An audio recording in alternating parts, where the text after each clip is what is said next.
Still makes me emotional now, man, speaking about it. But we were sitting in the Red Rooster restaurant. She's like, "How are you?" And I just broke down. Like I literally broke down, and I cried into my chicken. Like I was like head in hands, bro. Red Rooster on a Friday night going, and it was just the realization that, man, I'm not good.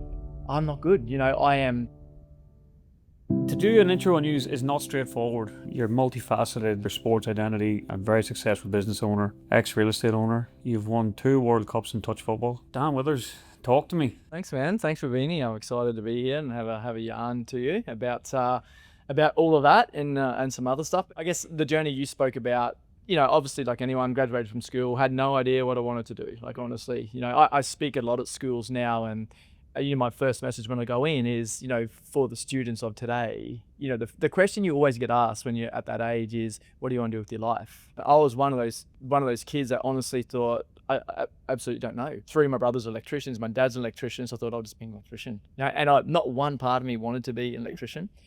So when I come out of school, worked a few jobs, pet shop, pizza delivery boy. And then I guess my first probably job where I started thinking about my career was in selling steel reinforcing, to be honest. It was my first full-time job. And then from that, I had an opportunity in real estate and went through that. And then on the side of that, I was also progressing in sport as well. So it was a pretty hectic time in my life, and went on to win 2 World Cups. And but the overarching theme of all of that, and back then I was probably chasing success. I wanted to be successful, but now what's changed, and what I didn't realize then, I didn't actually want to be successful. I wanted to be happy. A lot of that pursuit of success was in trying to be the best version of myself, the happiest version of myself. And since then, over the years, I've learned a lot about what actually happiness is. And there's a few common themes that we can speak about that kind of contributed to that success you just outlined. But it's definitely something I don't identify myself as. It is definitely roles I've played in my past, and I was fortunate enough to experience that success. But there's probably a lot deeper sort of meaning to what I do now and to life. You probably saw me jotting down in the book there. I wrote down the word success versus happiness. So with that part of your earlier, and I think this is something that a lot of people resonate with, is this theory of destination happiness. When I reach this point, I'll be happy. Or when you're trying to break into the touch football scene or get that secure job, when I get there, I'll be happy. 100%. Elaborate on that a bit for me, like success, what it means to somebody, or what do you make success mean? Yeah. And then sort of elaborate on in terms of what is destination happiness rather than true success. Yeah, well, I think success is seasonal too. Like success is defined by the individual. What your definition of success is, where you are in your life, might be different to mine, different to the next person. But in my experience, if I was to define success in one word or 2 words, let's say 2 words, it'd be happiness and fulfillment. And that's what it is. And we as human beings, we're out in this world doing the one thing we want to be is happy. That's it. Like we work our butts off because we want money. We believe money creates freedom, and freedom creates what? It creates happiness. Every single thing we do, it leads back to happy. So in my view, success is happy. So as basic as that sounds, there's a lot of complexity that sort of underrides that. But my view of success is happiness. We just want to be happy. If someone's happy, they don't need or desire, anything more. Your metric of success, like everyone's metric at some point, has shifted too. Like if I look at the Dan Withers now versus the Dan Withers who was, working in the pet shop back in the day, were you successful then, and are you successful now? Mate, I'll tell you this story. I was in everyone else's eyes successful. I was, like I said, 2-time world champion, top of my game, my sport. I had progressed my career, opened my own business at a pretty early age. And it was a standalone business. Like, how old were you back then? Like, I was 29 when I opened Hopenology. So I started real estate in 2006, I think it was, end of 2006. And then I opened my own business 4 years later. And it went really good. Like, it was us and Ray White, we were sort of like market leaders in our field. And we sort of did that in 12 months with a team of 3 people initially. So, I was having some success in business, representing my country, flying to Sydney all the time. I started coaching and helping people. And then there was one Friday night, my partner at the time, we went, we're having a dinner, we'll go to Red Rooster, and we were, it still makes me emotional now, man, speaking about it, but we were sitting in the Red Rooster restaurant. She's like, how are you? And I just broke down. Like, I literally broke down, and I cried into my chicken. Like, I was like head in hands, bro, Red Rooster on a Friday night going, and it was just the realization that, man, I'm not good.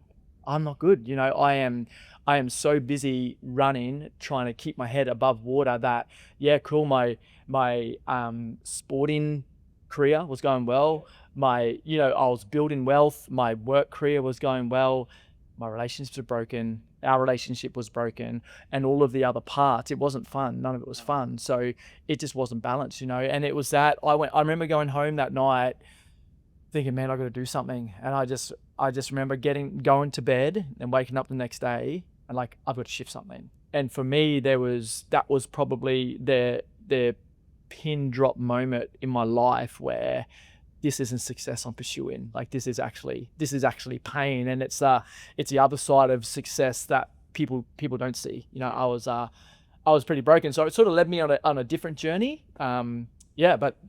Success isn't all like, success is defined by you, but not by someone else. So you got to write and be clear on what your definition of success is. But if I could take you back to that moment in the Red Rooster drive-through, what was it just that question of how are you, and like that this is the sort of the straw that broke the camel's back, and it was all this stuff just leading up to like that breaking point, I guess, the pivot.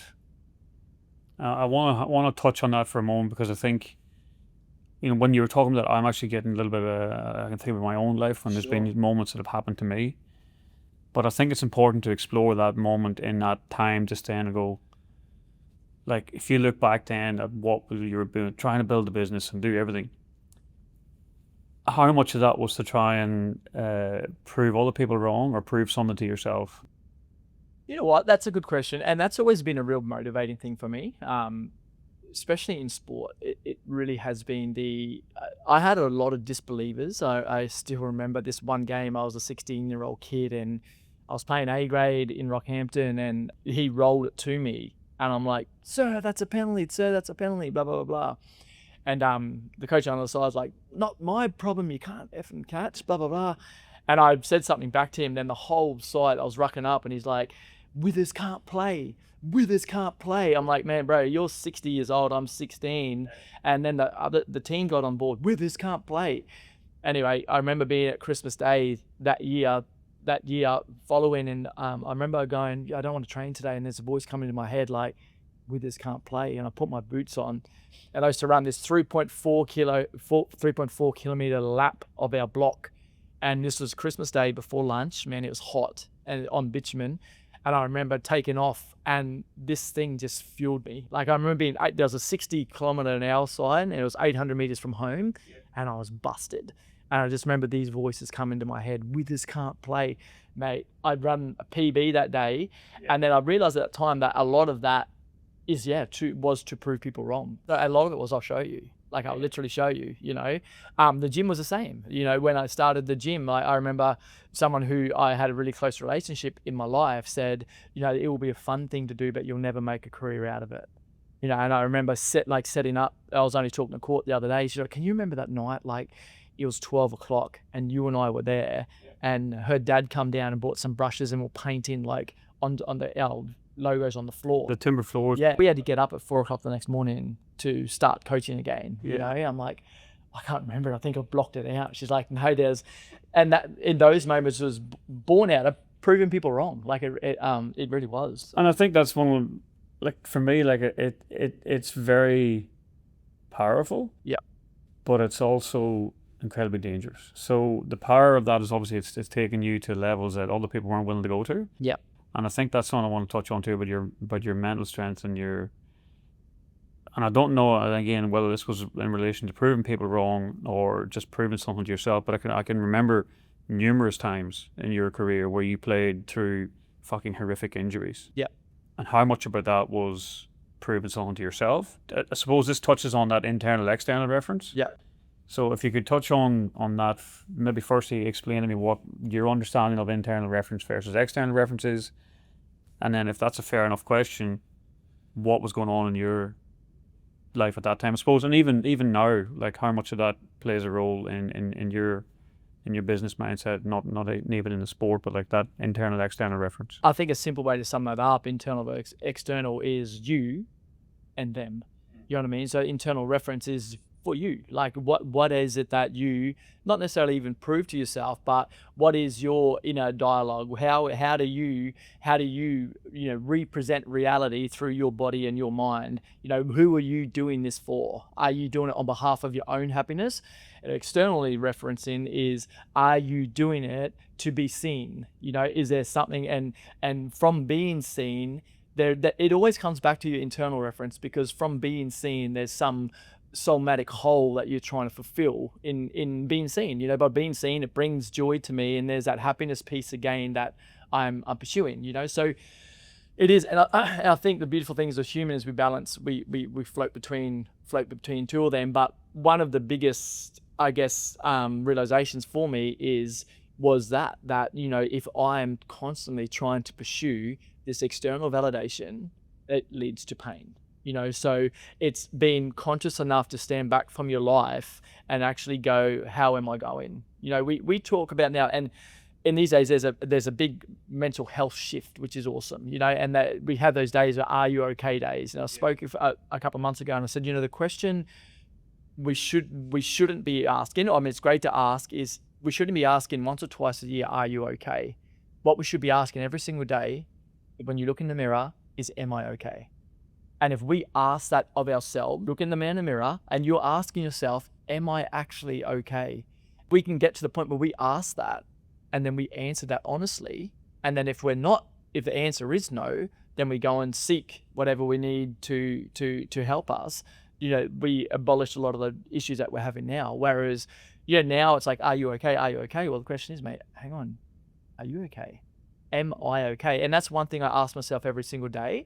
I have a process where I sit down in the morning, and it's called a feeler, where I go through my whole body and I ask, how am I going? And then what I'll do is sit there and I will name what I'm feeling in my body. I'll close my eyes, I'll take a breath, I'll go feel a little bit of tightness behind my eyes, and I'll scan my whole body, and I'll do that. And the reason for doing that, again, going back to Red Rooster on that Friday night, is I was a broken man. I wasn't okay. And it wasn't until my partner asked me that I had to self-reflect and internally go on a little bit of a journey, and I only scratched the surface, and I realized, oh my God, man, there's some shit in there that I'm just pushing aside and trying to be seen. And I think that is so powerful, because like at the end, this question of like asking yourself, looking in the mirror and going, am I okay?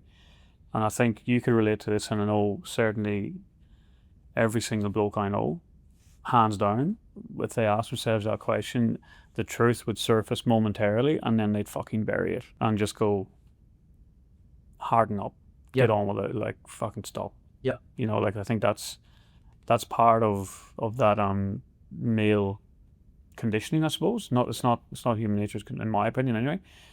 Where I want to pivot with that is you mentioned the word a minute ago, a semantic hole in and I think if I understand this correctly, and I'm going to get you to elaborate on it, it's like this goes back to before you could even verbally speak. Putting that back to the moment of reflection and looking in the mirror and going, am I okay? And taking again back to that moment at Red Rooster when you looked under the surface and you're like, there's a lot of shit here. Yeah. So for me, I'll only speak from my experience, but like for me, one of my somatic holes was my need to be seen. So it was like validation, feel I was validated. So I would go through the world and I would try and collect what I needed to fulfill that hole. For a lot of people who have trust issues and stuff, like you think of when you're breastfeeding, some people rise and evolve with the distrust for their environment, and it can be as simple as you're breastfeeding, or mum's breastfeeding you, and then she takes you off the boob, and she's breastfeeding you, and she takes you off the boob, and she continually does that, and that creates a somatic hole. And now as adults, and we go out and we have this distrust for our environment. because that environment in that moment didn't provide us with what we were actually looking for. What we needed. Exactly. So we need to go back in as humans, and it is like, we get woo woo here, but it's incredibly powerful, you know. So for me, it was about being seen, you know. So I was out in the world. Success for me was about trying to try and fulfill the somatic hole I had in there, you know, that come through childhood. Like I'm one of 6 people. My mum and dad and my upbringing was the most beautiful thing in life, you know. But you know, when you have, like, I see it with my kids, you know, and you would be the same, that your 100%. Attention's on one child, the other child wants attention, man. There's 6 of us battling for mum and dad's love. I'm a really kind of like sensitive guy in that regard. So I need a lot, you know, and I need a lot. And I didn't get it. My soul did not get exactly what I needed in that time. So then as I evolved into a teenager and adult, I went out and pursued that myself.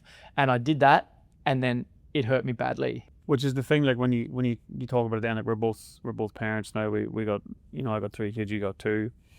And that thing about fighting for attention, I think that's one thing that, you know, over the years when we've been talking, you know, it's one of the things that I've realized about myself was I was fighting for that attention. Sure. And then, you know, you get emotional thinking about it now. Like, you know, you look down and look at your own kids, like the eldest gets that sort of disconnect, you know, if Tommy's up hugging me or Hamish is hugging me, then he's fucking feeling he's left out, so he's got to jump in. Right. And it's like, if you're not aware of that, like that can, I don't know how to describe that to you, but when you are aware of it, it can completely guilt trip the shit out of you. Yeah. Because you know you're not being present and you're not giving them what they need. Isn't it crazy? Like, an example of that, a real life example, was when we transitioned from 1 to 2 children.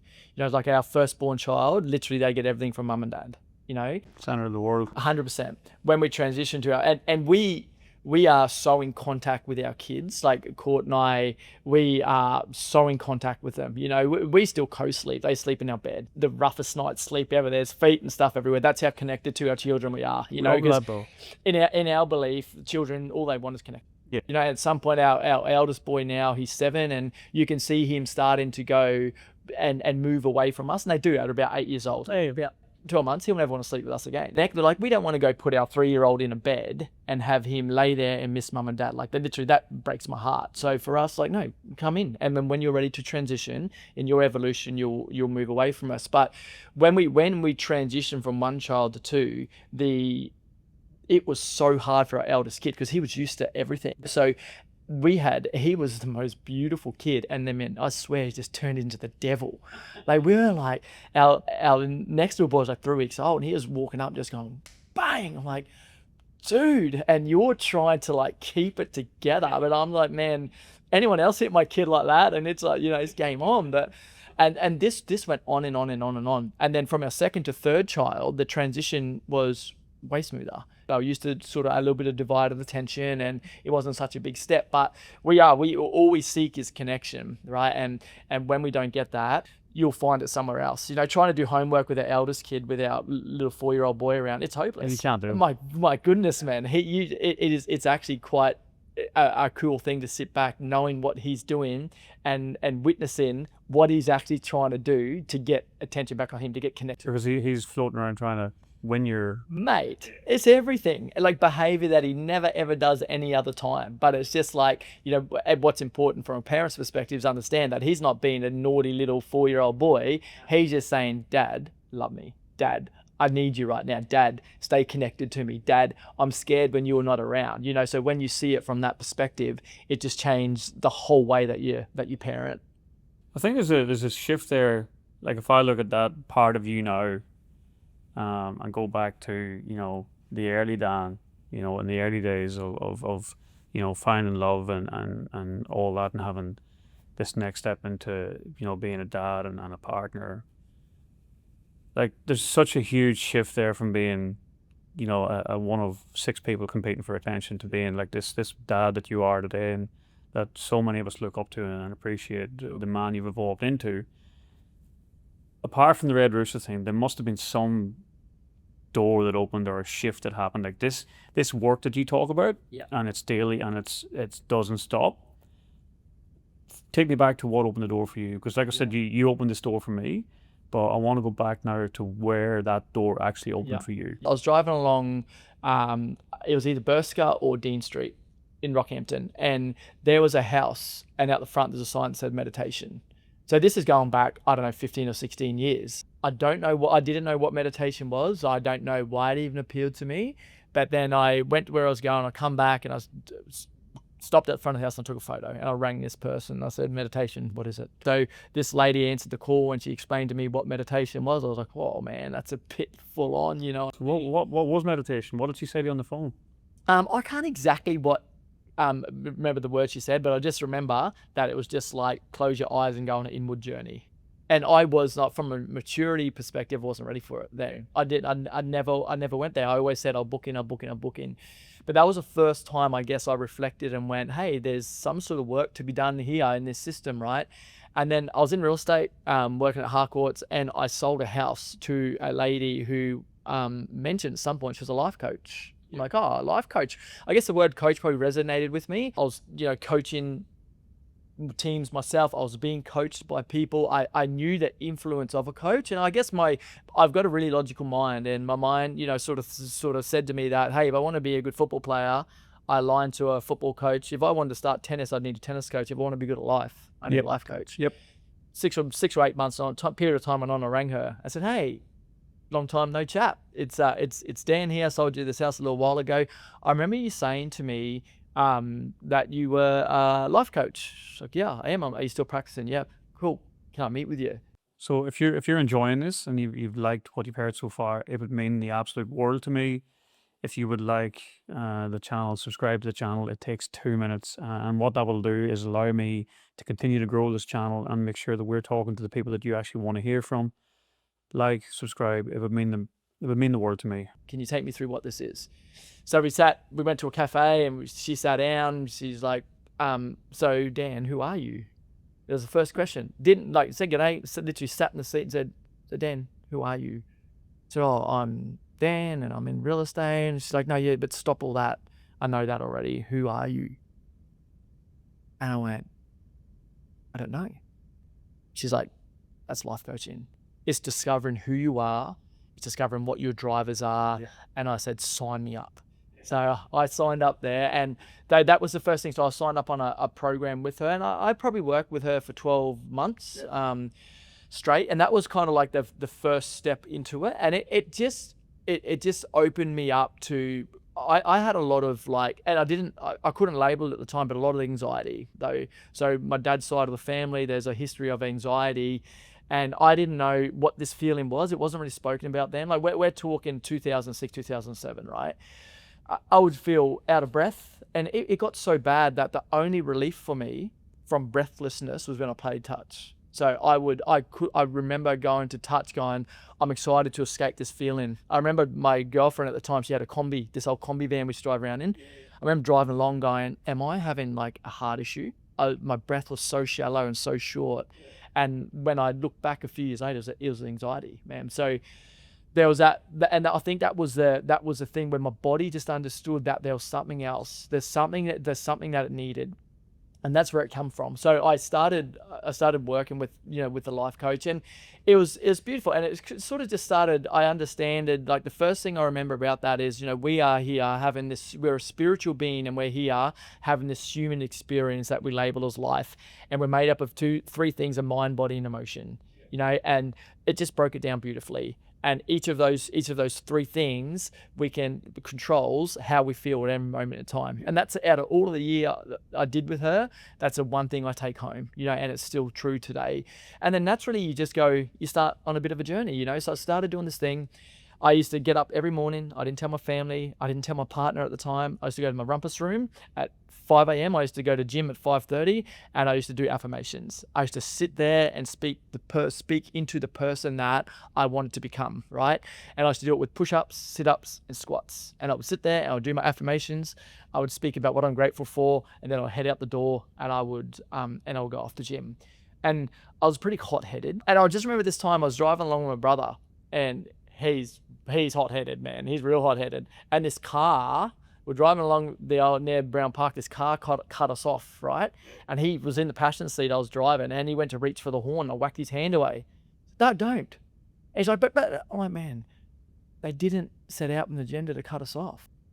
And then I pulled up the next lights and thought, what the hell was that? Normally I'd be the one, I'm like, this shit's working. Give me more of it. So that was like, because I started so pessimistic of this work. Like literally, I used to sit there in my rumpus going, I am calm, I am happy, I am this. I'm thinking, what the fuck's this? Zero meaning behind it. Yeah, talking to this wall, you know? And then in that moment, I'm like, hang on a sec, I actually just showed a little bit of emotional maturity. Yeah. This is actually working. So that's how the journey started. And then naturally I would then go and pursue my own seminars. So I'll go away by myself and do my own work. I would align with mentors that, you know, like that had the things that I was pursuing. You know, like I have this saying that success leaves clues, you know, so I aligned with people who had then, again, the word success, whether that be the happiness I was pursuing or the, you know, the outcomes in the career that I was pursuing. But then I would just pursue really high performers, mate. And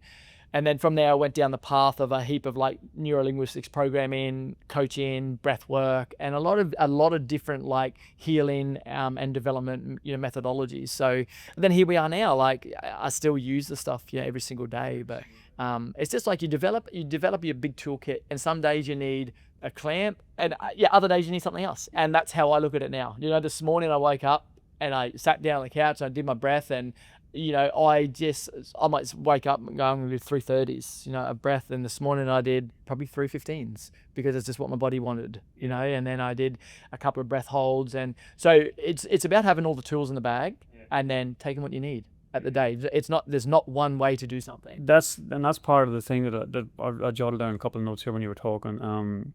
The word meditation, you know, when you saw that sign, I can recall speaking to you at the gym one morning. We just trained, and this is around the time Hamish was born. Sure. The lot going on in my life. And I remember you saying this word about meditation, and saying things like this confusion around, because to me meditation was on the monks. Yeah.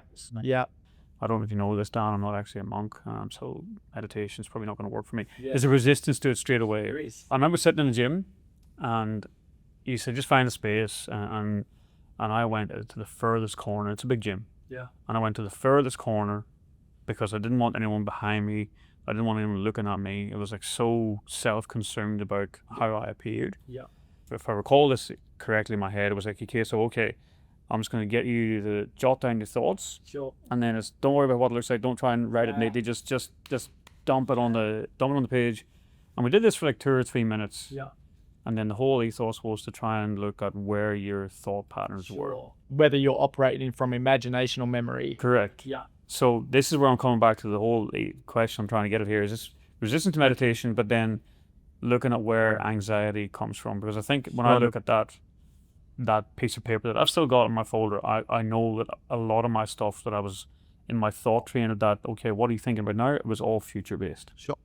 So is that something that we can talk on about where anxiety actually comes from? Well, anxiety is accessing the future through your mind. Yeah, so it's using your imagination to create something that hasn't actually happened yet. Yeah, depression a lot of the time will come from memory. So it's past, it's using your memory. And yeah, like we say, there's 3 moments in time. There's future, there's past, and then there's now. No, we've got no ability to live anything but now. You know, we can live into the future through our imagination. We can access the past through our memory. We can live now. This is called the concrete moment, and now it's gone. I was having a conversation with my 7-year-old boy the other day on the way home from school. It's like, so Dad, the present moment. I'm like, yeah, talk to me. He's like, so is this the present moment?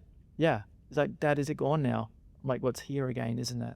But I said, the moment you asked me about a little while back, that's now the past. That's so powerful, because like I think back to me at 7, and I'm sure you can relate to this. Like, Jesus, there's no way I had capacity for that. Yeah. Oh, he's amazing, man. Like to mum and dad, like he plays up, and he's, you know, he's a 7-year-old boy, but I hear him say things like in group settings, and he'll talk to me about a group setting around his friends, and I'm just like, whoa, I'm blown away with just his depth. We all have the ability to run anxiety. Every human being does. We have the ability to run every emotion. You know, so in our wiring, it's there. So I understand that in his unfolding, there's going to be that portion of it, which is absolutely fine. But then my role as his dad is to ensure that he has an understanding of what it actually is. And that's the biggest thing with anxiety is understanding. It's hard when you're in it, but all of this stuff isn't real. It's just not real right now. It's not actually physically happening to you right now. You are stuck in a thinking loop forward of this present moment. So it's not real. It's absolutely imaginary. And with your comment before about meditation and the resistance to it and the ego, that is the ego, but that's just the ego protecting itself from the shit it doesn't want to see or feel. That's all it is. Oh, yeah. It's not scared of meditation. It's scared of the pain that it's going to feel. And that's the ego's job as it goes through life, is to protect. It's a protection mechanism, and it's also a pleasure-seeking mechanism. It will move through life and it will seek pleasure and try and avoid that's the whole thing the ego does, right? And it's seeing that part of yourself to say, well, I'm actually not my thoughts. I'm not any of that stuff.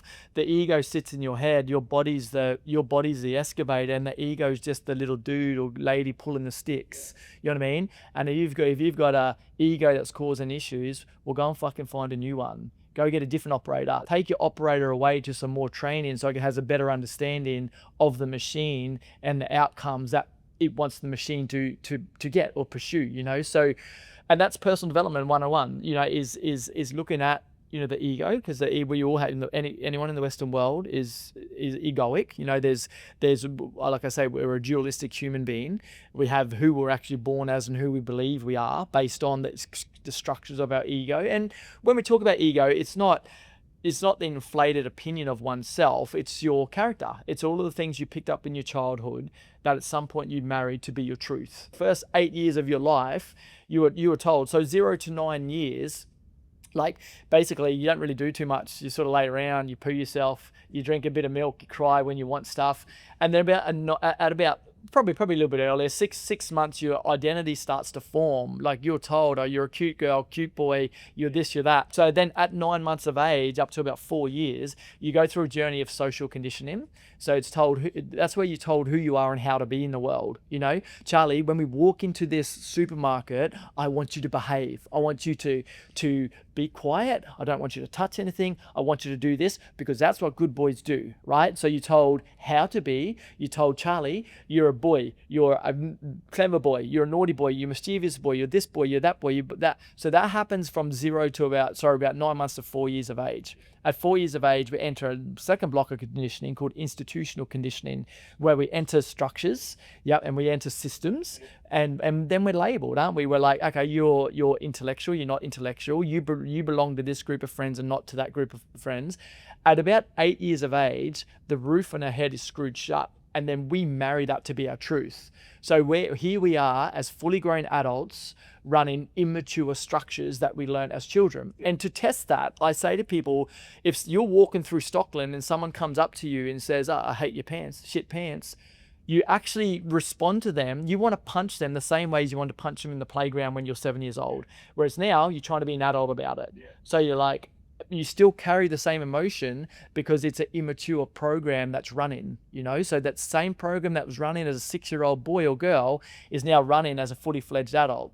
So we're all wounded children having this adult experience, so if we went back, if I said to you, Charlie, write me a 10-page story on who you are, you're just telling me about your first 8 years of life. You're telling me about all the structures and what you believe to be true about yourself. And the reason I always share this with people and with the groups I speak to is because anything that's in there that's unresourceful for you, it's not yours. You weren't born with it. You won't take it with you. You're born with your physical body. You'll die with your physical body. The shit in between that, it's nothing. It's just it's like getting a bad fucking Christmas present. If you don't like it, re-gift it, or keep the parts that are really good for you and then give the parts away. And the reason I say like a share is it gives people hope to say, this isn't actually me. It's just who I've been conditioned to be. And that's why we all have our own unique view of reality. Because this is something like that, and again, coming back to my experience through the coaching we've done, and that theory there about, these things that you've inherited or you've been conditioned to believe, like one of the things that we touch on in our early conversation, and it still comes up for me today, and even in real estate now, what I'm doing, and, recently buying into the business and all the fucking judgment. But the judgment comes from, and I'll speak to my mind here about how It's how I want people to think of me. Sure. Now, the judgment, the work that we did in the early days, and I want to talk about that because it's something about this ability to remove that attachment. You don't actually feel judgment. Like, what you feel is the shame attached to the judgment. So when you dissect judgment, like I'll give you this example, right? You're walking through your house at 4 a.m. this morning, you trip over on the floor, you go, fuck, that hurt. You get up, you shake off, and you just get on with it. You get on with your day. And then this afternoon, 4 p.m., you're going to Stockland to get yourself some dinner, to get your family some dinner. You're walking through Woolworths and it's packed, and you trip over the same way you tripped over in your hallway. Then you open your eyes and there's 100 people laughing at you. What's happened here is you've tripped over. But what you're feeling is the shame attached to their judgment. So they're judging you, oh, you're stupid, blah, blah, blah. You're not feeling their judgment. You're feeling the shame attached to it. Yeah. So what I'd say with judgment is to understand what you're actually feeling, and that is not the actual judgment itself. It's the S word, which is the shame you feel around the judgment, or the perceived shame that you've attached to judgment, right? So it's leaning into that boat to go, what is it that I'm actually, what is the actual issue with this judgment? And generally you'll find that it's fear or it's shame. And what's the fear? Again, it might come back through a somatic whole of acceptance. So our fear is, if I go and do this and let's say I'm successful, people are going to be like, because the old tall poppy syndrome, I don't like this guy anymore because he's successful. So now you're not accepted. So that hurts the somatic whole. So you don't go do it because of that. Clear on what it actually is you're feeling around the judgment itself. And it's not actually judgment, it's a shame, it's fear, and normally it's fear of not being accepted, which is a deep somatic hole. We are, as human beings, we love to be accepted. We love communities and stuff like that. So it's that, so it is working through that. But judgment is such an intriguing thing. Like, it's a one thing that holds, I would say, 90% of people back in life. Even, for me, and all these years later, it's something that I've got to be, so conscious of, and one of the ways to overcome that, like, it's quite easy. I've spoke to you a couple of weeks ago about some of the silly stuff I do, but if you're scared of judgment, post on Instagram, or go to Instagram, post something and never look at who likes it. Go on it. This Friday, post on Instagram, don't turn your phone on till Monday, because everyone goes, who's liked it, refresh, who's liked it, clicked on the likes, who's liked it, oh, they've liked it. To first-hand experiences, is then it's like, oh, they liked it, but it's like, oh shit, they didn't like it. They didn't like it. And then how much meaning you put on that, like, And then there goes that imaginary story that you're making up about it. That's not true. And now I feel anxious about posting and all this. There's this shitstorm going on inside. None of it's true. Absolutely none of it's true. So, judgment is it's such an intriguing topic, man, and it is, you've got to work out what it is you're actually feeling, what it is you're actually feeling, and then with everything like like shame and fear, there's an antidote to that as well. To be able to move through that, there's things you can do if you are feeling those things, but it is just like, we said off air before that slowing down speeds you up. Slowing down and feeling those things speeds up everything else, because while you're stuck in that loop cycle, that anxiety loop cycle, whatever it is, you're not productive, you're not present, you're not anything, so by slowing down, taking a step back, feeling what you're feeling, seeing it for what it actually is, it frees you from all that, so then you can move forward with way more clarity. I know, but one of the things that, again, we'll come back to about mentorship, and I know you've had other mentors, and myself personally, I'm working with a couple of coaches over the last few years. But I want to ask this question about this thing about the loop and everything. But when you get right into that, then even that thought process is so much about your structures and your conditioning. Like, if I was to sit here and go, okay, well, go back to when I started real estate and the judgment around that, and even when you're trying to analyze it and go, well, what am I feeling? One of the tools I use, and one of the tools I coach, so it's inner world versus outer world. You know what I mean? So you're in life, and if you imagine you're standing in the middle and there's two circles around you, the closest circle to you is your inner world. And in that world, there's about 10 or 12 people. Then there's another big circle, and the rest of the people, the rest of the billions of people in the world, they're out there. So what's important with things like judgment and trying to bypass the structures of the ego is to get really clear on that. If you are feeling judged, you have that anchor you come back to go, okay, where's the judgment coming from? Is it coming from the inner world or outer world? Now, my inner world is made up of people that, God forbid, it never happens to me. But if something happened to me, let's say I had an accident and I was going to pass, who would come to my bedside in the last 2 days of life? Yeah. Who would be there? To me, realistically, that's who I'm fucking doing this life for.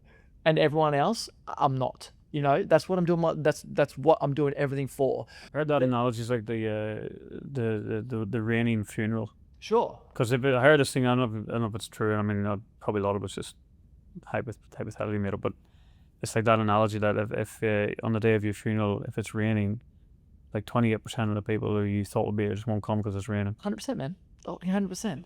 You know, isn't that scary? It is scary. So who the fuck are you doing it? Yeah, well, it's not scary. It's real. Oh, yeah, that's correct. It's not even scary. Yeah, it's not scary. It's real and it's true. And as long as you lean into that, you know, and for me, it's a big one. Like those 10 or 12 or 15 people that come to my bedside, their opinions matter. Their judgments probably really do matter to me. The other billions of people, they fucking don't. Yeah. They just really don't. You know, unless I let them worry me, you know. So having that distinguished line in the sand to say, are they in my inner world or not? Because at the end of the day, like last year I had a little bit of conflict with someone and I just end up bringing them saying, you know what, bro, one day we're both going to be fucking dead and this will not matter. It won't matter. It won't. History in 2 days will turn its page twice. It won't even matter in 2 fucking days. He's like, you know what, we're right. I'm like, brother, you are carrying on over something that holds no significance, okay? I'm not going to stand here any longer and use any more energy on it. You know, what? No one's done any wrong here. You just disagree with me and I disagree with you, and that's fine. You just get on with it, you know? And like life's just full of that, you know? And so it's just like I said, I've got a really logical mind, you know, and with judgment, going back to judgment, it's just distinguishing who it is you're actually doing this for and being conscious of whose opinions actually fucking matter. And the other thing is making your inner world super tight. You know, like as you move through life, your inner world will change. Someone's in my inner world, but they're playing up. So I open the door and I fucking kick them out. They're gone. And then someone's banging on the glass and you'll say, okay, I might let you in. And then you let them in. You say, welcome. Sit quietly, be supportive, or you'll be fucked up as well. So it's making those that distinguished line in the sand. Who's your inner world? Who's your outer world?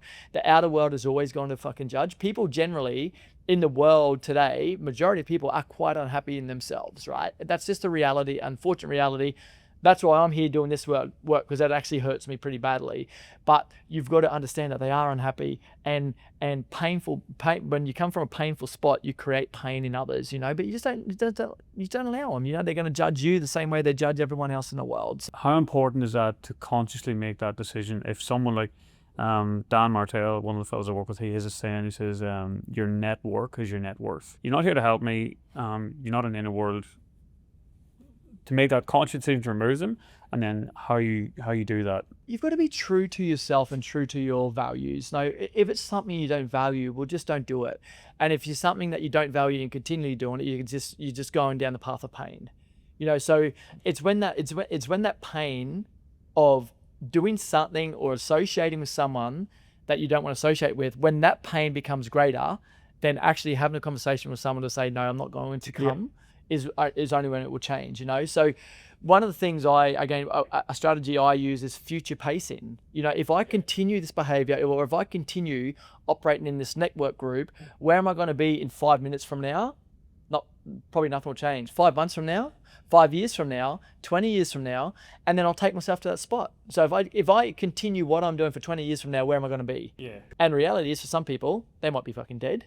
They might be in whatever. So you take your brain there because your brain is hardwired to run from pain as well. The ego protects you from pain. So once you go there and you use your imagination, so that's where we use our imagination to be resourceful for us. We future pace it, we sit in it like we actually sit in there and we feel what we're feeling.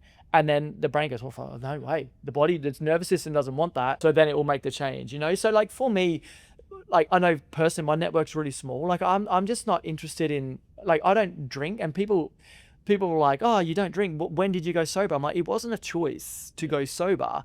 It's just I don't find joy in it. Like I literally, I don't find joy in it. And when I say I don't drink, I might go to dinner with Court and have a wine or a beer if I feel like it. But I've got no desire to be on a Saturday night, standing around drinking beers, and it just, that desire has just completely left my life. So it's not a conscious thing to say, I don't want to drink, or I need to clean up my health, I'm not going to drink. It was never that for me. I drank until I didn't want to drink anymore. You know what I mean? I did that. So my network's really tight because I understand that a lot of people aren't on the same path, and that's absolutely fine. We're all like, what I love about humans is like, and one of the exercises I do is I walk along, and when I'm in public and I look at the person, but I actually look at the person. I'm like, you know what, you're just here doing your best, like I am.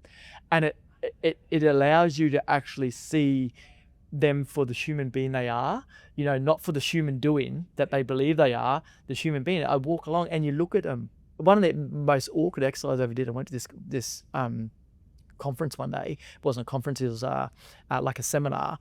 I walked in and said, g'day, find someone, walk over to them. There was these 2 rows of chairs and you were knee to knee. And we had to touch knees, and you would just look into each other's eyes and stay there for 5 minutes and just look into each other's eyes. It's uncomfortable for about a minute. And then you actually see and you can see this person for the human being they actually were. You see right through everything, right? So one of the things I do is when I'm out in public, I did it at soccer training yesterday. I was walking Harley into soccer training, and I was just looking, you know, there's a lot of Maroons jerseys yesterday, you know, and I was looking at the person and not looking at the Maroon jersey, but just looking at them going, you know what, you're out here doing your best like I am, and so are you, and we might have different ways of doing it, you know, and that's absolutely beautiful. That's the beautiful part of life, is we do different things, you know, that's what makes life interesting, but we're all here doing our best, you know, in our own way. And one of the things I'm so a big on, or a massive belief around, is the need to invest in external coaching, or Sure. like you said earlier, you know, like your first life coach came off the back of a sign on Dean Street or Berwick Street. Yep. Mentoring and that, like if I, for someone who's listening to this, you know, if only one person listens to this and they decide to take an action to seek a mentor, or I want you to talk me through that. Like, what does that look like? And as you grow, the levels change. You know, it's the same old analogy that what got you to here won't get you to where you need to be or where you want to go. Yeah. What's the earliest sort of methodology in terms of like, how do I find someone, or, you know, what avenue should I even look at? Seek someone that has what we're pursuing. You know, we are full of Instagram, to fast the example now. You know, I was laughing the other day. There's not a week that goes by that I don't get 2 or 3 emails from some website guru or some Instagram social media guru on growing our pages. You go to the profile and they got 4 fucking followers. It's like, okay, that person isn't walking the walk. They don't have what we're pursuing, you know. And it's so true in this world today. Like, everyone's an expert. You know, ChatGPT has fucked the world for that, haven't they? Oh, 100%. But it's aligning to someone who has a part of what you're pursuing, you know, and being really clear on that. Like, yeah, there's so many things, like, again, going back to the definition of success, you know, for me, it isn't flashy, and it's not flashing around cash and all that sort of stuff. I like, it's actually cringy. That's cringy to me, because there's something there that is they're trying to, it's a part of fulfillment, and I know the pain that comes with that. So for me, it's find someone that resonates with you, and start there. And then as you, like, it's like anything, like, you know, you do your first year apprenticeship, and you're not as skilled in your first year as you are in your second year, but the most important part of that is you start your first year apprenticeship, and this is the start as well. Understand that you start your pursuit, and where you are today is going to be different to where you are in a year, you know, and in the third year and the fourth year, and off you go. So it's just finding someone who has something that just lands for you, and then from there you'll kind of like carve your own path. You really will carve your own path. Like, as I started that journey, even with you, like going and then trying to find another avenue, it was like someone made a recommendation of a podcast. Yeah. One of my really, really good mates, he said, oh, you should listen to this podcast. You should you know, just get around this episode and listen to this podcast. And I was like, when I look back now, man, it was just even the tone of his voice, the frequency, the energy, whatever it was, Yeah. there was something there. Yeah. And I can remember I had a call with him, like a one-on-one call, and then it was like this case of, okay, this is the single biggest investment Yeah. of my life. Yeah. And I remember going upstairs and talking to my wife about it.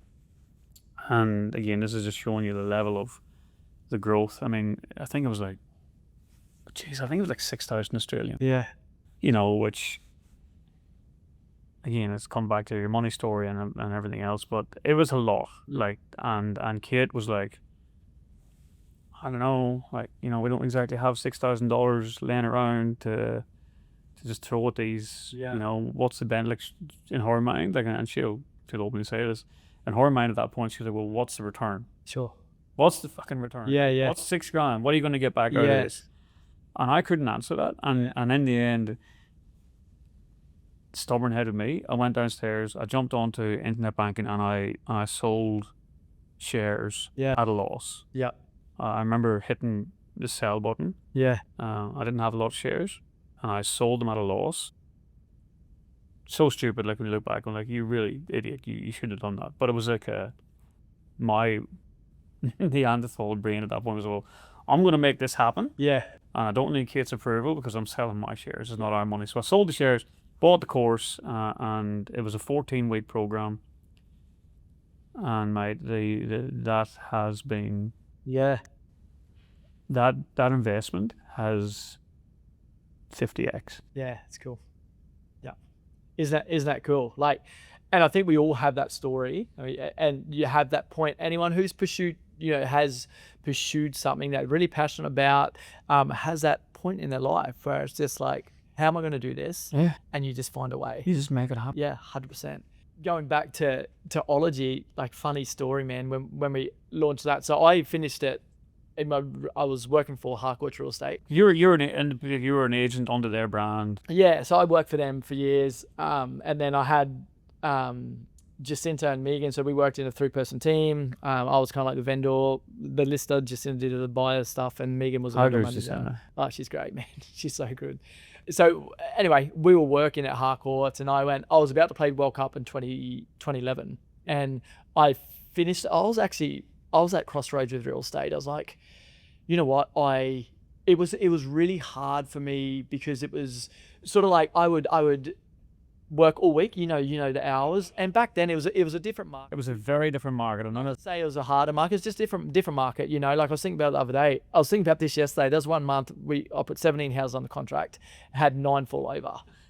Bro, like, this thing was, I remember being in the Harcourts office, and people would only sell maybe 2 houses a month if they're lucky, and waiting for the unconditional letter to come through would be like a lottery. They are sitting on this thing, and they'd be like, you'd hear the office like, woo, just erupt, you know. I was fortunate enough that we were strong listers, so we always had quite good months. But that's the sort of market we were in, right? And it was a lot of work. Oh, yeah. Like, you're thinking, we were managing stocks, like we're managing 30 vendors at a time, generally, like 20 to 30 vendors plus sometimes, because there just wasn't the buyers around. No. So you had to have the high stock, you know, which is a lot of work, you know, and we used to pride ourselves on making sure we service people really well, you know. And back then it was very much around vendor management and having them see the actual market value of their property, which their opinion was always about 8% higher than what the market was prepared to pay. Just bridging that gap.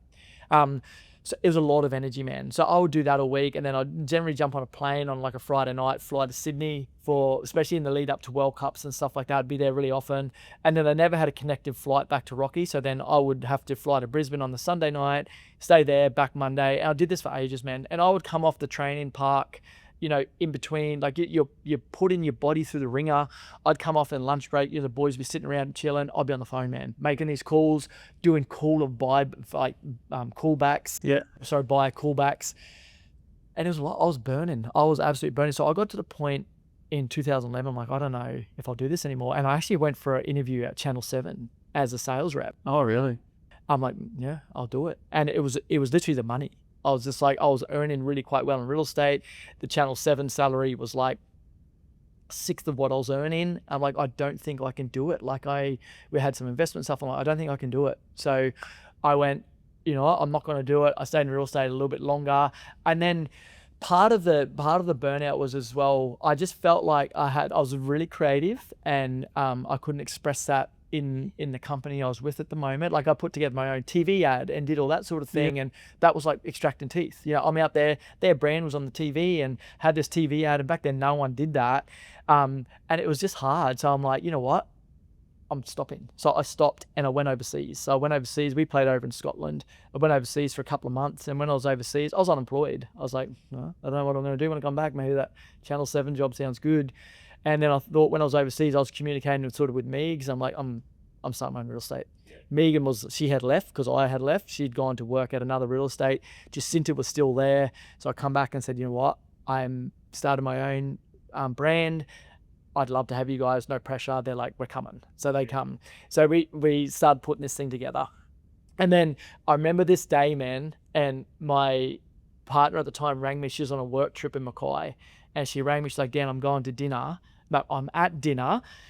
I've just gone up to order dinner. I'm just getting a chicken palmy because I know we're strapped for cash at the moment because we just invested all this stuff in. She's like, it's $26. Can you transfer some money? I'm like, we've got none.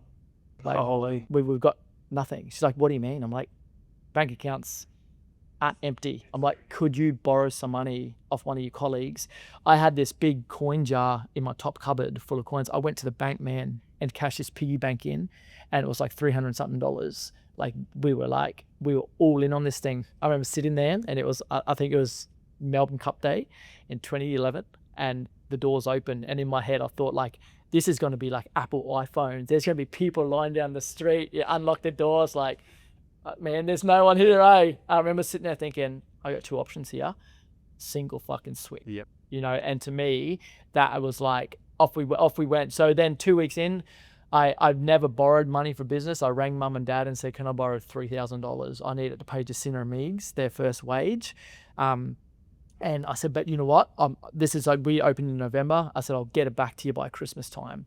And then we started, like, I was just out there, man, hunting listings, and we started really, really quickly. I remember bringing mum and dad then going, it's all good. I'm gonna have that money back to you. I remember the money coming in. I was like, damn, this is paid off really, really quickly. But there was that moment in time again, whereas, man, my partner couldn't afford dinner because we were just like all in on this thing. People obviously only see, it's like anyone who's being successful in whatever successful is like, but they don't see the nitty gritty at the start. No, they don't. Shit show that you're actually in. Yeah. And man, I can relate to that so clearly. Yeah. Like, you know, I mean, you know, my story about, you know, coming to Australia with nothing. 100%. Absolutely fucking nothing. Yep. You know, borrowing $200 off a friend in Perth just to get me on a flight to Newman to work on a job. But here's the thing. At that point, when your back's against the wall, Yep. and it's like fucking sink or swim, Yep. what was the defining, like, what do you think, like, was it this history in sport that we don't lose, Yeah. that mentality, that grit, or was it just a thorough belief in your own capacity? Yeah, I think both of those things. I think sport was a big one for me. You know, I treat business like sport. Yeah. The same structures. Like if you go back to the ology days, we had a program called the Corporate Athlete.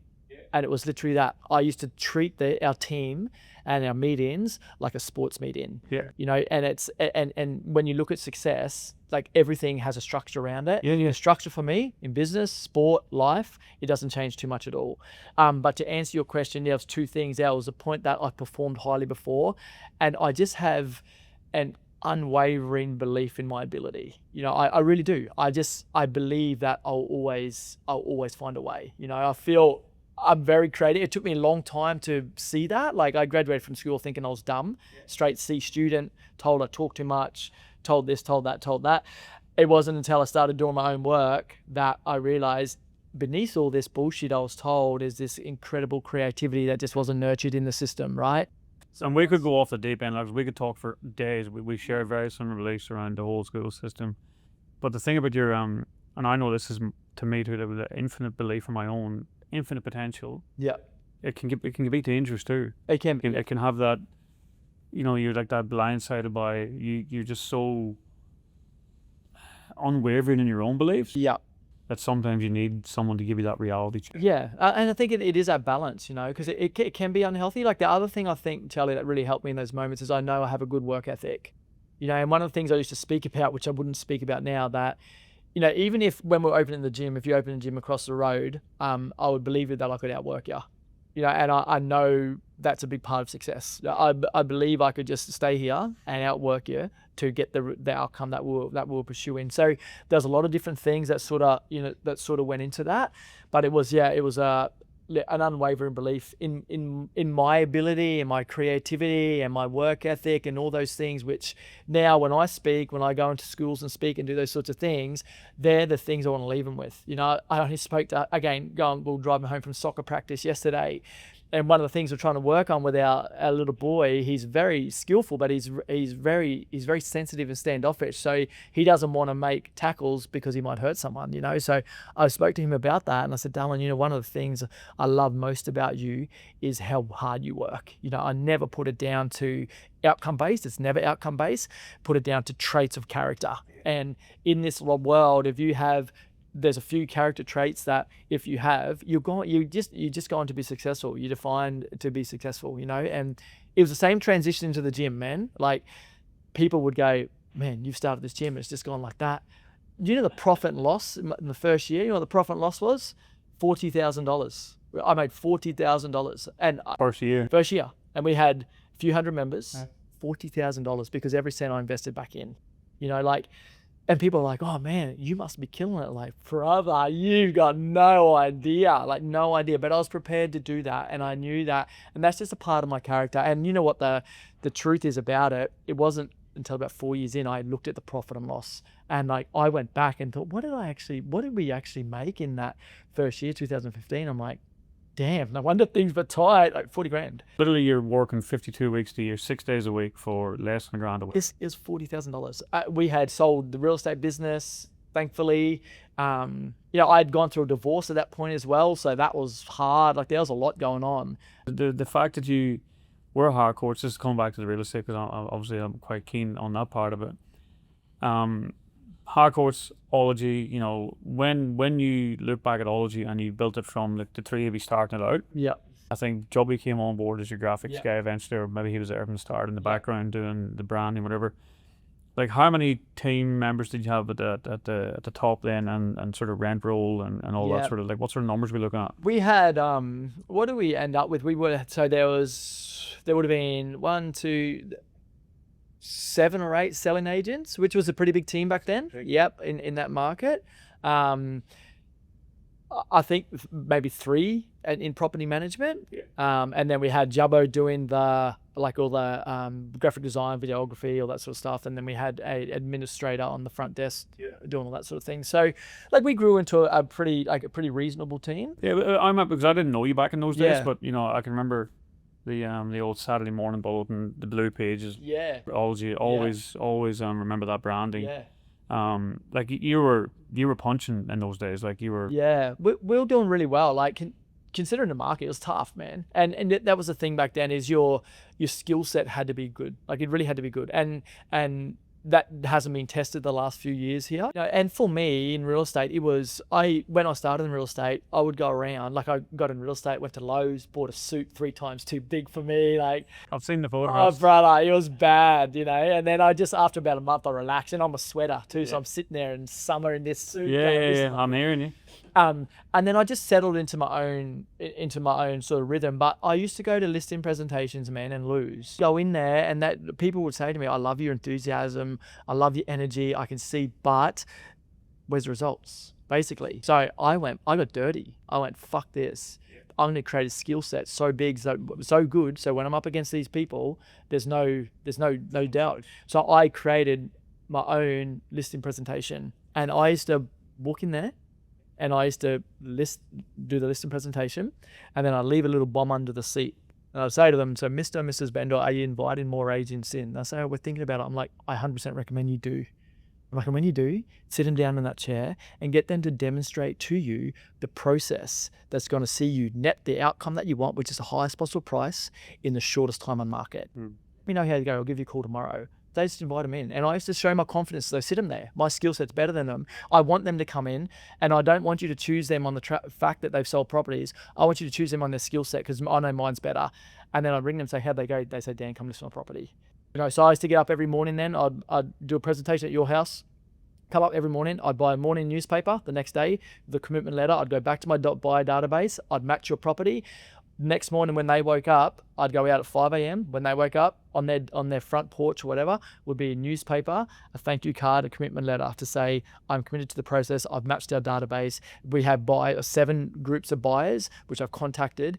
Is tomorrow at 4:30 okay to bring them through? They would just be like, damn. And they'd get a newspaper and they'd be like, come to my house. That's how we build a business, and then from there we'd have I'd drive away from that list and presentation. Within half an hour there, Megan would be there with a box of chocolates and a thank you card at the door saying, thank you very much for entrusting us to sell your property. That's how we build a business, because we had no other way. I didn't have track sales, but I had a work ethic. I had a skill set which I developed. So I used to sit in the boardroom at the Harcourts and just for hours and hours, man, and days, make sure I was bang on with the system presentation. And that's how we built it. To touch on that, then, the market we're in the last couple of years, and me personally, I'm old enough to realize it and wise enough to realize that it's not going to stay. Sure. I'm already starting to shift. I see some of the younger people in the industry, even within our own office, and again in our competitors, whatever you want to call them. And I feel that they don't have a capacity to understand what the market can be like. Yeah.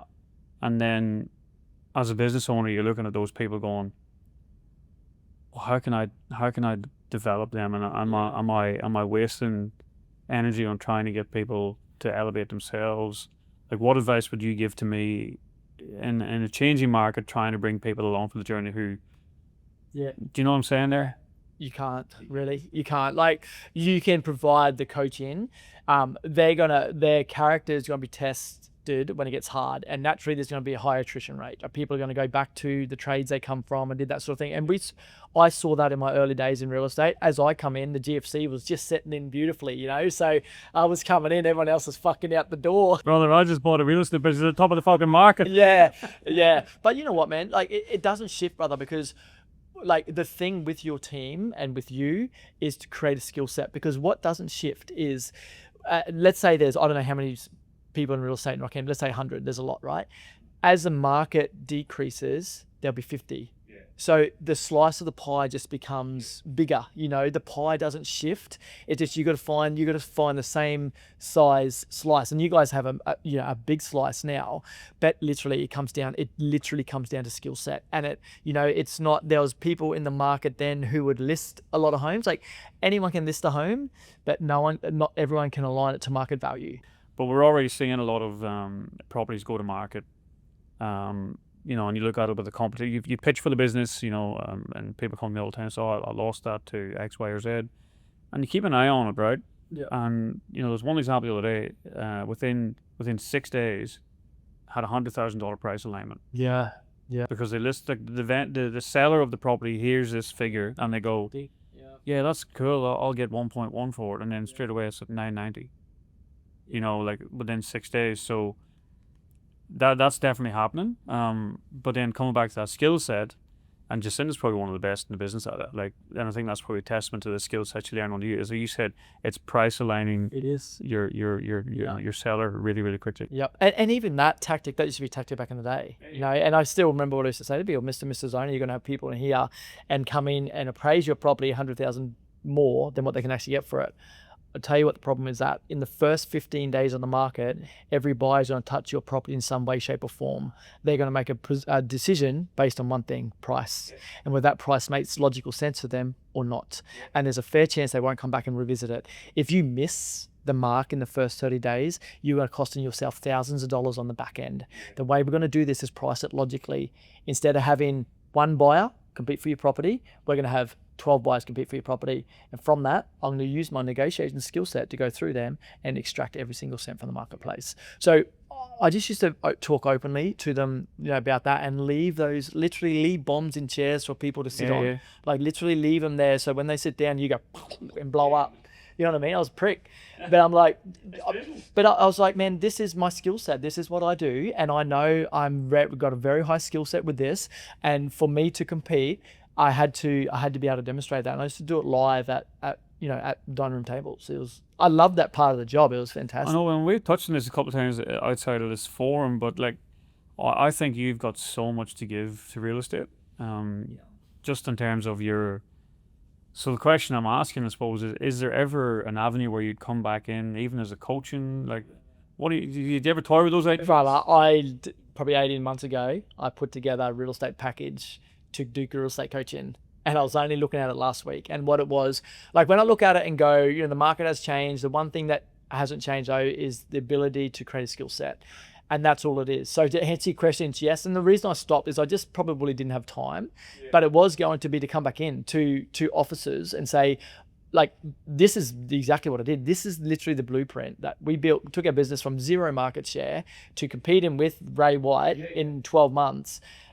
This is what I did at dining room tables, So one of the things we used to do at Ology is I did not let them into people's lounge rooms until the listing agent could sit opposite me and present the listing presentation to me. So it was literally, they would sit there and they would present it to me and be like, not at standard yet. Let's try again next week. And you know what it did? It made them go off and train. If I just let them out there, they make a mockery of my brand. The attachment to my brand from the consumer has dropped, and they're out there doing 2 parts of fuck all because they're not getting any success. So for me, it was like, let's get the quality up. No, look, that was pretty good, but when you explain the sales process thing, Charlie, it didn't really make sense. Here's what we want to do there. This is the outcome. They had a listing presentation on their iPad. Every single slide had something that went with it, and then they started winning properties as well. So, and the other thing is as well, like with that. And going back to the list and presentation side of things, it makes a price alignment and the vendor management so easy because you're doing it all then and there. You started from the start. And you're opening up their floodgates. I used to go into houses, man, we used to go to the market at the price we felt the market would get. And we're in a declining market. Like, we're going backwards here. I just sent a report the other day from one of our French Rule snapshots, and it was like 3 months snapshot, and the market gone back by 1.4%. Like this is like you're dropping 4 or 5% a year here. Like you do math on a 500 grand property, like it's pretty significant. So we're going in there, and then I would literally walk in and take my badge off, put it on the table, and go, I'm going to take my badge off right now, and I'm going to speak to you, not from a real estate agent's perspective, but from everything I need to know, everything I know from the market and from personal perspective. Do you know what's funny? I've actually used that exact tactic. Yeah. Without even realizing it, I actually do this, and I go, people ask me my opinion. I said, I want to cover this up. I'm going to give you my opinion, and I don't want this to come across as a Ray White, whatever. Fuck, I'm just going to spit it like I see it. And if you like that, great. If you don't, well, I'm telling you how I feel it. Yeah. I love my job. This is a part of my job I don't like. It's a news that I don't want to give, but I must give. What you do with it, I'll support you 100%. It shows empathy straight away. And then I used to say to them, this isn't my opinion, this is the market's opinion. You can see based on the buyer feedback that the market's saying between 440 and 460. At the moment, Mr. and Mrs. Owner, we're at 495. History says that if we can sit within 3% of this price guide, you'll be off the market in 30 days. What you do from here, I'm going to support you 100%. But my job's to deliver this information. Your job's to make the decision. But then I walk away. They would know then, and then it shifts the potential point of blame to Charlie's not selling, Dan's not selling my house. To we know if we're going to sell that we're going to sit within 3% of the market value. So I would still ring them. There was 4 points that we used to work on, and we used to give them a blank bit of thing that went on their fridge. There's price, presentation, marketing, sales process. And I used to say, Charlie, sales process is right. We're 4 sales the way to go. Your marketing's been great. We've had this many people touch the property. Every time I go there, your presentation's good. There's one thing hinging at the moment, it's price. So I want you to get a pen. Have you got a pen? Good. Tick sales process, marketing, and presentation, put a cross in price. Charlie, until we turn that cross to a tick, unfortunately, your house is going to sit on the market. I'll ring them every single week. Charlie, you ready to rub that cross out yet? They were like, oh, damn, we just want to give it 7 more days next week. Ready to rub that cross out? Okay, good. Ticket, sold. So again, I would tie it back to the process every single time. And then it would take the blame point off me. They knew that they were going to sell. It was up to them to make the decision, not up to me to pull a rabbit out of the hat. One of the things you said to me over the years is when they're getting no offers, they blame the agent. Yeah. When they're getting shit offers, they blame the market. Yeah, 100%. In this shifting market, and again, I don't know how much is shifting. I think a lot of the noise at the minute is just about the budget and all this. Of crap. course it is. It's just noise. Yeah. So, like, if you got a property that say 6 months ago you throw the doors open and there's 15 investors trying to buy it and it's multi-offer and it goes 100 grand above list price, you look like a superstar. But now the real trick is extracting offers from people who aren't willing to make an offer at any point. Yeah. And this is sort of getting a bit into that, like, from your coaching perspective, what's the dialogue? If I'm an investor and I bought 3 properties, last year, and now I'm just stonewalling, you going, look, mate, I'm just sitting on my hand. Like that, going back to that, like extracting offers, like super, super important, and it'll become more important in at the moment, and the market that we've seen over the last few years is they just come pretty naturally, you know what I mean? Like, but at some point it's like extracting teeth, so my dialogue for that was also like, Charlie, you come through 32 Smith Street, early this morning at 10 a.m. I'm just ringing you to see what you thought of it. Oh, I like this, like that, like that. Charlie, question, if you had to buy it today, what price would you put on the contract? Oh, geez, Dan, it was listed at 340, too high. Probably 295. Okay. Were you willing to write that on the contract today? Yeah, I guess, mate. If I could get it for that, do it. Okay, cool. I'm gonna send you a contract now, and then that's how we get it started. I'd take a contract, say, Mr. Mrs. Owner, I have a contract here. It's going to be below your expectations. It's a contract. So they were happy with everything, blah, blah, blah. Their price is $295. But then they're going, what the fuck is this? Yes. Yeah, I can see your disappointment. Mr. and Mrs. Owner, what I want you to do from now is think about what price you'd sell your property at today. Because I'm going to go back to the buyer. I can guarantee you one thing. The next price I come to you will be the highest price the buyer is prepared to pay. Then I'd go back to the buyer and say, look, as we thought, it was 295 is under their expectation of 340. What's the highest price you're prepared to pay today? They'll go back to the owner and ask them what their price was and see if the gap. Sometimes the gap was there. They're like, look, okay, we'll go to 310. The owner might say, we'd sell at 305 because they used to drop a lot. Then you got a contract. Yeah. So you go in there and you know that this thing's going to sell already because you've done your work with the buyer and seller. And then you would present it knowing, it's okay. But yeah, it was a tough market. But the other thing, mate, to answer your question about investors sitting on their hands, like, we're in a housing crisis. There's more people moving to Australia than there is houses being built.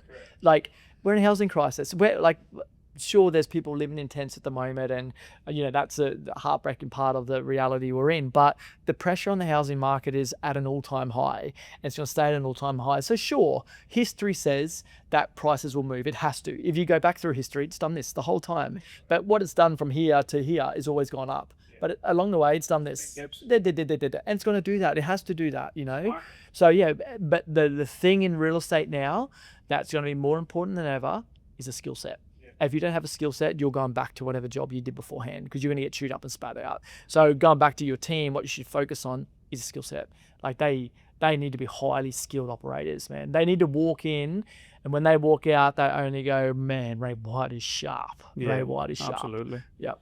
So that brings me to that further part of that. I just think, whether you do or don't come back into real estate in terms of coaching. Yeah.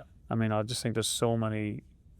I know we would. We've had you speak to our team at events before, but yeah, I just think you got so much to give in that, and I'd love to see it personally. Yeah, I think you know what, mate. It's for me, and this is where VidaFit was born out of as well. I love to help people. Like, literally, I love to help people. And so for me in real estate, if I was to come back in, it's literally that. And even going back to VidaFit and not looking at a profit and loss for 4 years, like, that was proof that I didn't fucking care. I just wanted to help people, provide the best environment. And I've always been like that. So now, any sort of coaching, I've always just loved coaching. I've always helped people. One of the biggest things I hate in life seeing is people in pain. And particularly people in pain when it's something that is so controllable. So for me these days, it's health, because I see people in pain with their health. I'm like, this is so simple. Like, I had a conversation with Court the other day. We're talking about someone that's relatively close to us. I'm like, Court, you know what the heartbreaking thing in all this is? I could help this person fix this in 12 weeks. 12 weeks, I could transform their whole fucking life with them if they just give themselves the permission to. So like, my heart just wants to help. So in terms of the real estate coaching, I would never say never, because I started compiling this thing. It's called VAHA Holistic Coaching. I love to help. Like and I guess probably then, like 18 months ago, I was like, these guys no one needs help. No, they don't. But I mean, there was a free kick. I mean, and I'm not oblivious to that. It was definitely something that I'd benefit from that too. Like getting into the market when I did, 4.5 years ago, it just kept going up. To be really honest about it, but I want to touch on that thing you said about helping people, because I think this is something we haven't talked about today, but is the VidaFit overhaul. And I've been a benefactor of that. Yeah. That person you just touched on about if you just give themselves 12 weeks. Yeah. Two things. What is the number one thing that stops people from just giving themselves permission to change? Mm. And then the second part of that is the overhaul and how powerful it's been. Like, I've seen some people in this town just absolutely transform their lives. Yeah. Purely through committing to that program. Yeah, man. I'm so proud of that program, bro. So again, that program again, and this is what people don't understand with it. Like, they see VidaFit now and it's a pretty big gym, but the thing I don't like about it is people see it as just like another gym business. Like, I am so passionate about it. Like, especially this time of year, you have people, it's the highest rate of cancellation. Still to this day, every cancellation, it gets cold. Yeah, cold, and just it does. This year we're just creatures of patterns, but it is cold and dark and what have you. But but every cancellation hurts me. Like the first one, I remember the first person who cancelled, and I was gutted. I take it so fucking personally. Like, that's how much I care about it. Like, and people just don't understand the level of care. It's not. I never did this to make money out of it ever. It's just a byproduct of the value. So VidaFit started at home in my rumpus room because I wanted to help a mate. He was overweight. I used to do this, obviously didn't charge him, to bring him over. I bought some gym gear and I used to flog him up and down this hill, and we used to call it a heartbreak hill, and I had to stop. It was like 4:30 one morning. He's out the front of this like nice houses up in Frenchville. I'm like, brother, spew, but do it quietly. Anyway, we've come a long way since then. But then that's how it was born, like from that first person. Then I started with a life fit transformation of 3 people, and then 7 people, and then bang, off we went. And like those first few, there was no, I didn't charge a fee for it. It was just like out of the willingness to help, because I knew that how transformative some of these structures had been in my life. I want to help, and that's literally, I attack it with the same passion today, like as that. And you are right. Like, to answer your question about why are they scared to start, man, it's still an answer I'm searching for, and it's a thing that baffles me most, because like, the reality of it is people know, yourself, you feel at your best when you get up and you move your body, your day's better, you're a better dad, you're a better business person, you're a better leader, you're a better everything, you feel better because of that. And so what my internal dialogue is, why the fuck do people stop then?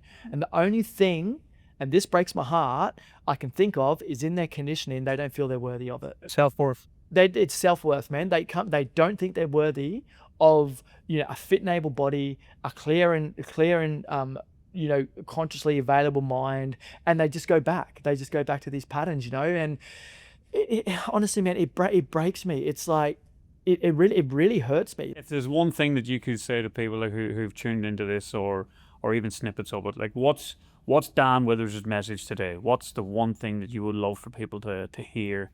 Yep. So that they could heal and move on. What is that? Yeah. Sometimes, like, if you're listening to this and inside you, there's a pull for more, whether that be in your career, in your relationships, in your health, or what have you, listen to that pull. And sometimes starting your journey is the most overwhelming path. And it's kind of like, you don't have to see the end to start. It's like, if you have a destination that you believe to be true right now, so you have a destination that you want to clean up your health, or you want to start a business, or whatever it is, and you're sort of like, I don't know how to do it all. Well, you don't have to know. So it's kind of like you're walking through a forest, and in the distance is the end destination, but that end destination is covered by fog and mist and you can't quite see it. But you know that there's a stepping stone in front of you, and if you're just courageous enough to take that step and step on that stepping stone, that you're going to be a little bit closer. And then as you step on that stepping stone, you're going to see another stepping stone in front of you, and you're going to take that next action. And when you start taking those, walking towards that, you'll find that as you get closer to where you're meant to be, the fog will start to lift and you'll start to see what it is you're pursuing in the distance. So my message would be that don't worry about having all the pieces of the puzzle, man. I've started 3 companies now. I still don't have pieces of the puzzle. I still, every single day, I'm on the path of the stepping stone. But one thing I do is say to myself, don't let overwhelm stop you from taking the next step.